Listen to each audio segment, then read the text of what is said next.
Aiden shared a look with Bradford and Kendrick as they sneered. Me? He repeated. You want me, Aiden Saltwater, to teach you math? Are you out of your mind? He looked at Bradford and Kendrick again, surprised. Couldn't you find any smart girl in our class to teach you? He really couldn't believe it. I looked scared and humble, but deep down I was cackling like an evil wizard. You are the brightest and best student in math class that I know of. You also have a special way of explaining things to people, and no one can do it like you, I said in a very calm, sweet way.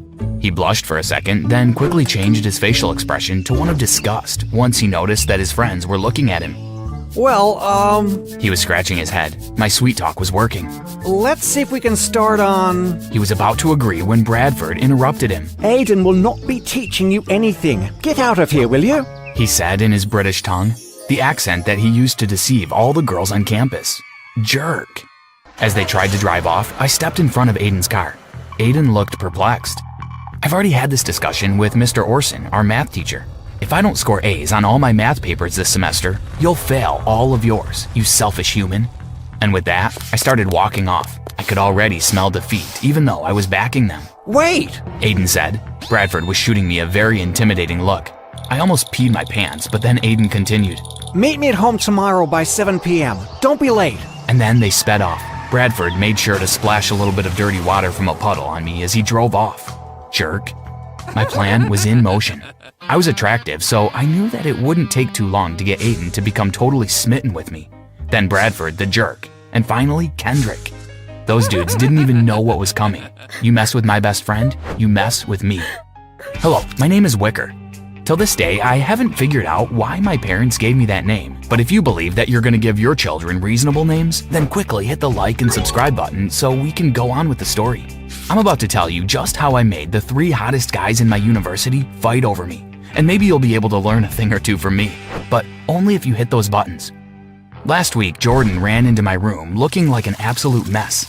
This meant something was really wrong because Jordan always looked charming and put together no matter what. Jay, what's wrong? I asked, scared.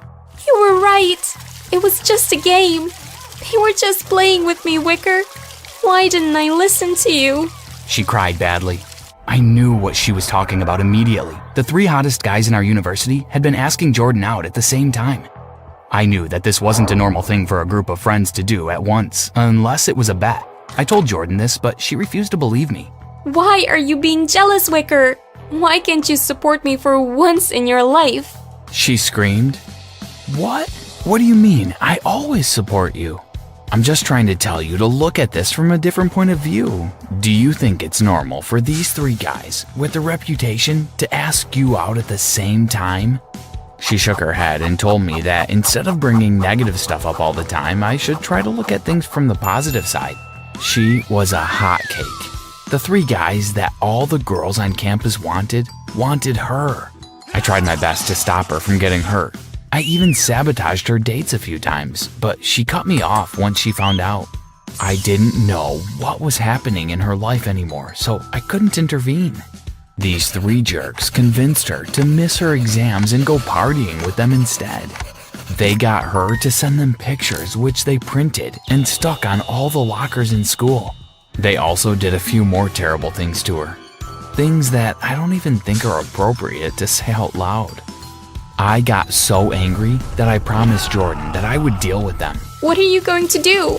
She asked, her face swollen as a result of consistent crying. Never mind that, Jay. Just relax, I said as I wiped her face and patted her head. I was in front of Aiden's house by 6:50 p.m. I rang the doorbell and he opened it. He was taken aback immediately. It's not yet 7 p.m., you dummy! He screamed as he slammed the door in my face, almost hitting my nose. Wow, what a dumbass. I was going to deal with this one specially, I thought as I stood there quite shaken. Aiden's mother apologized on his behalf and let me in. By 7 p.m., Aiden started teaching me math. I don't think I can count the number of times he called me dummy, even if I count with both my hands and feet. I kept making O's and ahs, even though I already understood everything he was teaching. Maybe even more than him. I just wanted him to feel special, and he did. It took 3 days of oohing and ahhing on my side to get him to start smiling. You're really special, you know, I told him one day. He blushed. You really think so? Of course. I see why girls are all over you in school now. I wish I was one of them. Maybe you'd pay me a little bit more attention. I put my hand over his, and he didn't hit it off. He let it stay. He looked straight into my eyes and was about to say something when his mother burst into the room. We quickly detangled our hands from each other, but I think she saw it. The next day, our chemistry teacher asked the class a question, and no one could answer it until Bradford did. Our teacher praised him and told him to sit down. After class, I met Bradford at his desk. What do you want, weirdo? He asked. I stared at him a little bit before saying, I don't know why everyone thinks Aiden is the smartest one amongst you three. I mean, you obviously are. I wish you were my tutor instead of Aiden, I said as I walked away. He called back to me. Well, weirdo, if you want, I could help you out a little bit tonight, but only if you want it, though. Not like I want to teach you or anything. Of course, I'll come. I smiled and tried to walk away when Aiden blocked me. Hey, Wicker, you're coming over tonight, right? Nope, I said, leaving him confused. Bradford didn't say anything either and just left him there. Hanging out with Bradford was fun. He was actually quite smart, much smarter than Aiden. He also taught me how to play basketball and football. We shortly became friends, but for some reason, I missed Aiden. I told Jordan how I felt, and she surprised me with her reply. Oh no, you can't like Aiden. That wasn't part of your plan. Aiden is mine, and only mine. You're supposed to bring him crawling to me. I never told her about my feelings for Aiden again. I noticed that I had spent too much time with Bradford, and it was time to move on to my new prey, Kendrick. This was going to be fun. Becoming friends with Kendrick was more difficult than the others. He was only interested in partying and drinking, and after following him around for weeks without him paying any attention to me, I decided to challenge him to a drinking match. As you would expect, I passed out after just a few shots, so he had to take me home and call my parents to tell them that I was safe. I woke up the next day to hear some voices in the strange bedroom that I was sleeping in. What the hell is Wicker doing on your bed, Kendrick? What have you done? Did you hurt him? And why are you so concerned, Aiden? What's your business with Wicker, huh? You're not his tutor anymore, so his business is no longer your business. Kendrick, if you hurt that boy in any way, I swear to God, I'll make sure your face meets my fist right away. I could recognize Bradford's sweet British voice wherever I went. You know what's funny? You guys asking me stupid questions about a guy who doesn't care about you. Guess whose bed he's in? Mine. Bradford and Aiden pounced on Kendrick immediately he said this, and they all started fighting. I fell into an unconscious dark hole once again, but with a smile on my face this time, because I knew that my work was done. Next thing will be to disappear from their lives forever and treat them like bullshit whenever they try to talk to me, before the main embarrassment. I kept going in and out of consciousness, and the next time I woke up, I saw Aiden rubbing my cheek saying, You'll be fine. I'm here. Nothing will happen to you. I tried my best to avoid these three guys after that incident, but Aiden always found me. One day, he took me out to dinner and confessed his feelings for me. I broke down and told him the truth. I never loved or needed any of them. It was all just a plan for revenge because of what they did to Jordan. He stormed out and didn't contact me for 2 days, after which he called me and told me that he'd forgiven me for what I did, and that I should please forgive him for what they did to Jordan too. I told him I had already and fell deeper in love with him. He also apologized to Jordan. Then we started dating in secret because Jordan was still in love with him. I pondered over inviting him over to meet my parents, but we were so scared about how my parents would react seeing us two guys together. I finally made the decision and told him to come over one night for dinner, and this is when all hell broke loose, but not in the way you'd expect. Everyone accepted us and didn't behave like there was anything wrong with dating a boy. But then my mom kept acting strange. She was so nervous and said that she felt like she knew Aiden from somewhere. About an hour into our dinner, she started crying and said, Oh my God, I remember now. It's you, Aiden.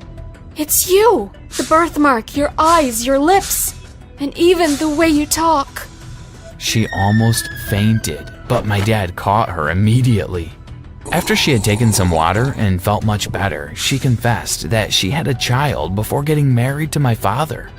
She had to give said child up for adoption because she wasn't mentally or financially able to take care of a child at that point in her life. My boyfriend Aiden was that child, she was certain. A DNA test was run the very next day, and it was confirmed. Aiden was really my elder brother. The terrible realization that we could no longer be together dawned on us, and as much as it hurt, we had to start avoiding each other. One day, while walking to class, I noticed Aiden and Jordan kissing. My heart almost stopped in my chest, but I just pretended that everything was all right. Jordan saw me grinning and continued kissing Aiden. She hated me now because she found out that I was dating Aiden in secret after she told me not to. She was happy that things turned out the way they did. After class, I was trying to just run home and cry a little bit when Bradford stopped me in my car. Hey, need a ride? Sure, why not? There was this awkward silence in the car for a long time before Bradford finally said, I'm sorry about everything. About what we did to Jordan and how things turned out between you and Aiden. I'm really sorry. Please forgive me. Me and Jordan have forgiven what you did to her. Now, about what happened between me and Aiden, it's nobody's fault. Still, I'm sorry, he said. I loved his British accent. Would you like to go for dinner later today? Bradford asked while scratching his head. I loved the fact that he wasn't cocky and overconfident with me. Instead, he was scared and insecure. Sure, I replied as he dropped me off. By 7 p.m., Bradford picked me up and took me to a fancy restaurant. He ushered me to a large table, and guess who I saw there? Aiden, Jordan, and Kendrick. What the hell is this, Brad? Just sit down. He signaled to the chair. I see you're having fun with Bradford now. Aiden sneered. I thought he was a bully, wasn't he?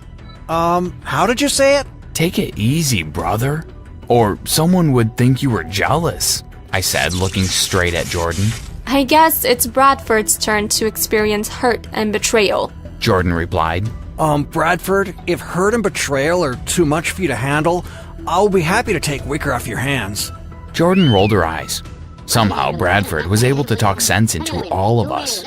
I apologized to Jordan and she apologized to me. Aiden, Bradford, and Kendrick apologized to Jordan again, and Aiden apologized to me for not telling me that he and Jordan had started dating. What happened was out of our control, and we were brothers now, so we had to act like it. We all became best friends, and Bradford and I later got married. Bradford treated me better than any other person would have. Last I heard, Kendrick got married to a beautiful girl and they traveled abroad. Sometimes we try to control life, but life always has its own plans for us. Like and subscribe if you enjoyed my story. Turn on post notifications so you don't miss another mind-blowing story from our channel. And make sure you click on another video from our channel and start watching once you're done with this one. Bye. Hi, my name is Carol and I'm from Austria. Please like and subscribe. You might be surprised to hear this, but in a way, I don't even exist on this planet, because my parents never got my birth registered. The day I was born, Mom and Dad were more excited about getting free supplies from the hospital than having me. I'm saving these ice chips for later. We'll take them home to put in our drinks. These slippers are so soft and comfortable. We'll take these too. But when the doctor told them about the hospital bill, it was like their souls left their bodies. The same night, they sneaked me out of the hospital along with a few other things. I also had 2 older brothers who were Mom and Dad's favorite, but they were the meanest to me. Once when I was 3, my brothers took me to the park and made me sit on the bench with a "for sale" sign. A creepy-looking woman almost took me away, but thankfully a cop came by just in time. What's happening here? Who's this kid? Everyone ran away like scared bunnies, including my brothers. And when the cop took me home, my parents just slammed the door in his face instead of thanking him. But I never realized how different I was from my family till I was 4. One day, Dad brought home a huge red velvet cake, and he gave us all tiny slices and put the rest away. Later that evening, a hungry beggar girl came by our house. There was nothing else in the fridge, so I just gave her the cake. "Here, take this. You can come back for more tomorrow." She looked like I'd made her day. But 10 minutes later, we all went running down the stairs as Dad roared. Where's my cake?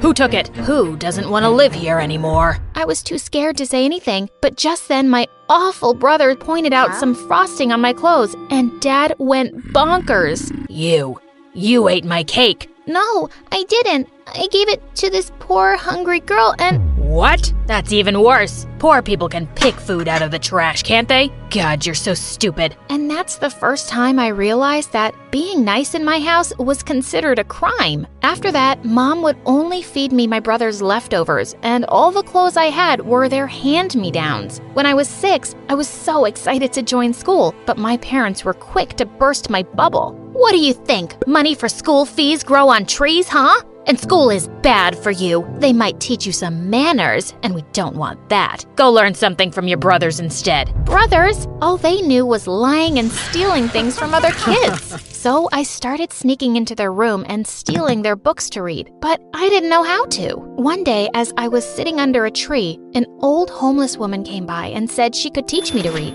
And just like that, she started giving me lessons every day, and we became friends. One day, I sneaked her some clothes and food from my house, but seconds later, Mom came running like a bull